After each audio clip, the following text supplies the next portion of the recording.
What's up, Strummers? Jeff from Strumwood Guitars, and here is an absolutely gorgeous Martin D42. Now, the D42 doesn't show up on my bench very often. It's more so the D28s that everyone seems to be a little bit more accustomed to. And this one might be a little bit of a closer comparison to the HD28, mainly because of the scalloped bracing that's inside, which just gives it a little bit more projection, louder tone. A lot of players like the sparkle it adds. It has the Sitka top and the East Indian rosewood sides. The abalone inlays and rosette just make it an absolutely stunning, eye-catching guitar. But it has the very common Martin binding lift. Now, of course, Martin isn't the only guitar manufacturer that has this issue. It just seems to be quite common with Martin guitars. So it's on all four bouts. Thankfully, it's a pretty straightforward repair. So let's get started. So now that we're taking a closer look at this, you can see that the binding has actually shrunk. Now, this is quite common in low humidity settings where the temperature is varying in your room, and the plastic and the wood start shifting at different rates, causing either the binding to shrink or just them to separate, and that's what allows the binding to lift. So the first thing we're going to do is actually clean out the channel. I like to use either 220 or 400 grit sandpaper, just being careful to not reshape the channel or to obviously hit the sides. If you're a little less confident on that, you could put some tape along the side just to give yourself some safety, but just be aware that it's a low tack tape and also that there's no loose lacquer chips on there, because when you pull that tape off, there'll be more issues. We're also going to want to clean the underside of the binding using the same method, and then we will take a heat gun to the binding and warm it up so that we get the same consistency of about a wet pasta noodle. Then I use some Titebond 2, which is very good in humidity settings. Throw in some glue, tape it down, and just let it sit.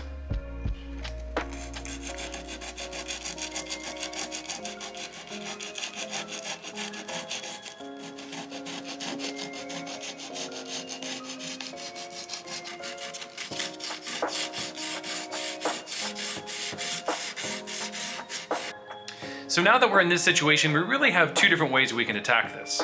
We're going to be using our heat gun to heat up the binding. Now, it won't take long before we'll be able to stretch that back into place. So the first option that we can do is throw glue in the entire channel and then pull the binding up, heat it, and then kind of press it all the way down. The other option is a hybrid approach where we'll add some glue on the top part and come down a little bit as the binding is sitting quite nicely in here. Same thing on the other side. And now we have a much smaller area to deal with. That should give us a nice clean glue up, and that's the reason why we're going to go with it.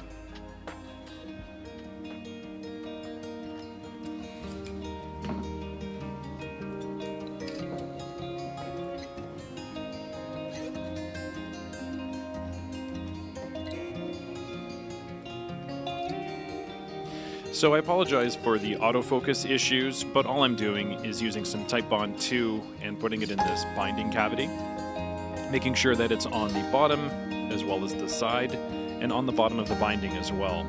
And then as I'm just pressing it into place, we're getting some good squeeze out, and I just try and clean that up as we go.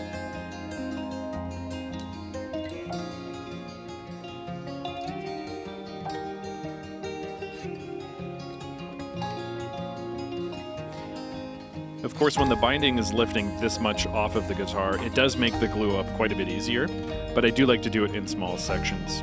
So here I'm actually pressing it down, getting it kind of into its final seating, and I'll just come back with a damp paper towel and just clean that up. I try and do as much cleanup as we go, but even if there's glue left after, it's very easy to clean up.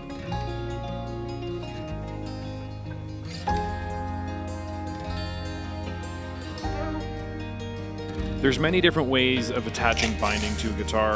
My personal favorite is still the brown binding tape. I just get really good results with it. And my favorite part about this tape is the harder you pull, the harder it will hold.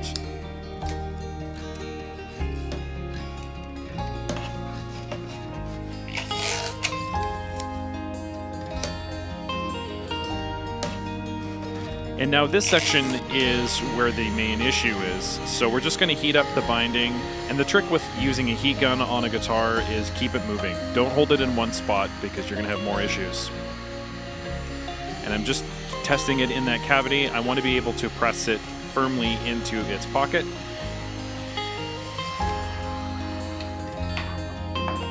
And you don't have a ton of time, so we gotta move fairly quick. So we're gonna throw some glue in there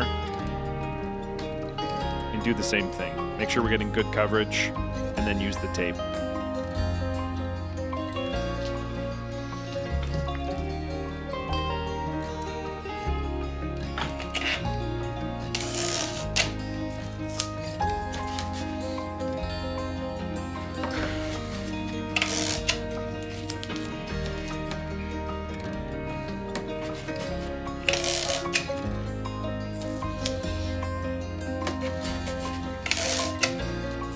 And just for a better glue up, I will put a couple pieces thick in where the two bouts meet.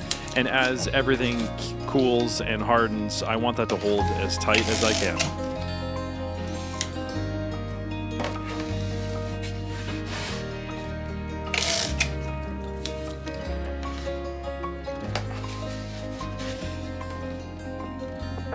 So here we are the next day, and as you can see, we've taped up all of our sections of binding, and now for the satisfying part of removing the tape.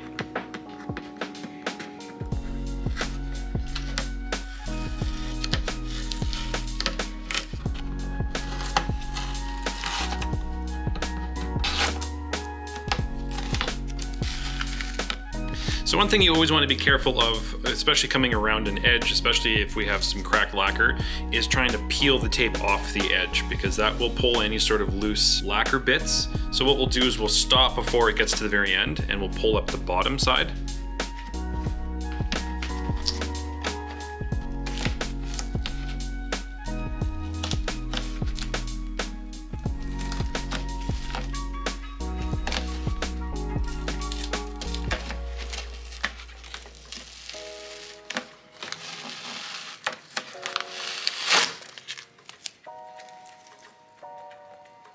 Now that we've removed all of the dry glue from the surface, you can see we got a really nice glue up out of that. I'm really happy on how this turned out.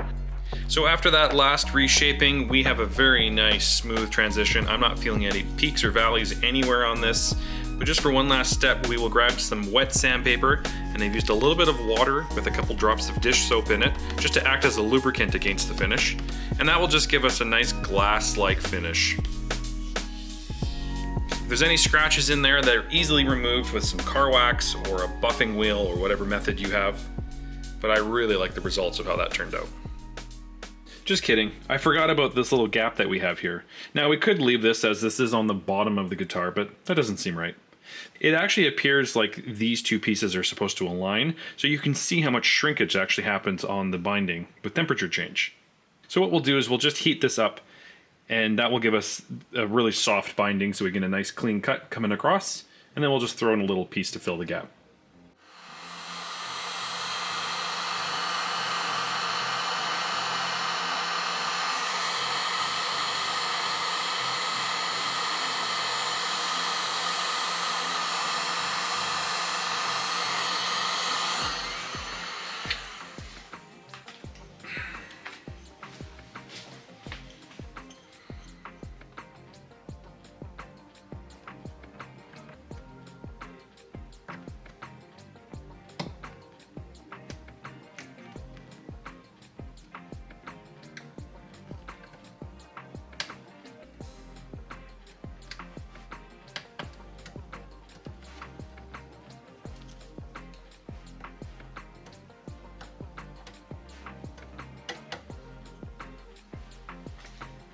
And now we have a nice clean square. We can easily patch that.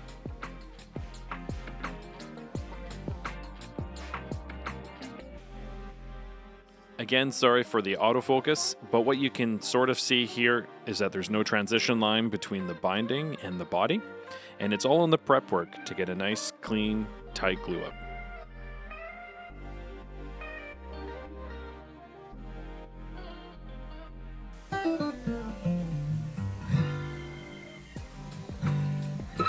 So there you go. The Martin D42 binding job is all complete.